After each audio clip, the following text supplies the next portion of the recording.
And I think it starts at the top, man. We've had phenomenal coaching down the stretch, and I can't speak highly enough about Coach Rizzi and the way that he stepped in.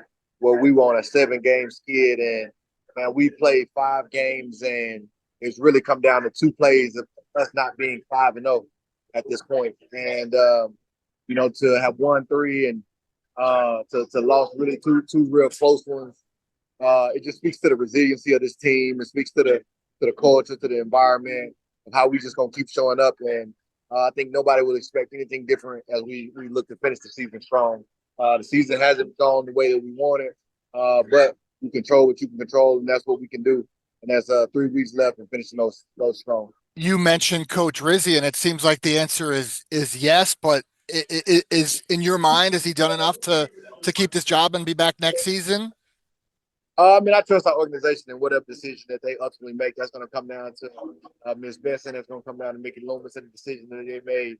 But I think when you get a head coach, man, you just want to have people who will run through a wall for them, and that speaks to the leadership. And I think there's nobody in the organization that wouldn't run through a wall for Coach Rizzi. He's done a phenomenal job. I mean, turning the entire momentum around of our locker room, turning the culture around.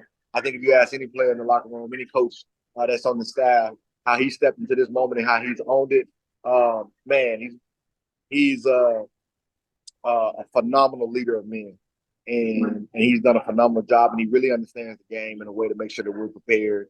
And I think last game he even showed his gutsiness, and in a big situation, you gotta have the gusto to make a call like that, and he did, and he told us that's what he would do in that situation, and he did it, and I think everybody rolled with him, and you know that's what you want in a leader, and I'm not worried about how we're gonna finish because I know how he's leading the ship.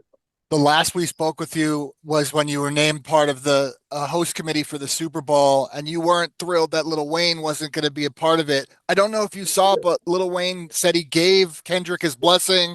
Still open for a cameo. Do you want to see Lil Wayne as part of that halftime show? Um, I mean, that's outside of my scope. I think the city would love it.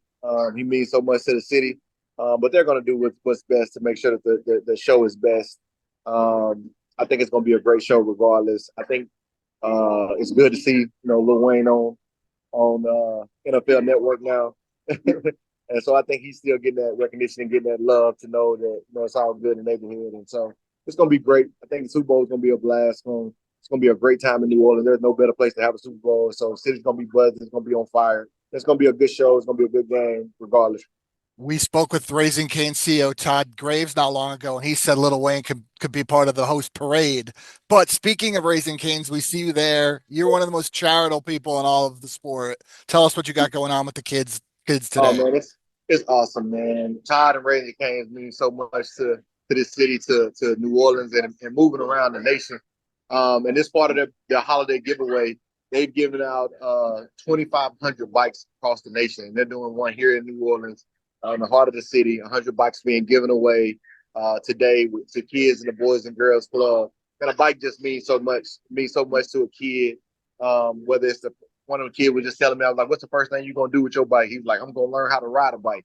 And I was like, "Man, it's just so amazing, man. It's a time of it's something that they can own. It's something that they can call theirs. It's something they can use as transportation. They can keep my neighborhood. I remember as a kid, growing up in the neighborhood, and we used to race our bikes all the time. And the kids who didn't have bikes, they felt the need to feel like they need to go steal a bike, And so you just don't know what a child may be going through and how much a bike means. And so this is great. If this is something that they do annually, and this year, 2,500,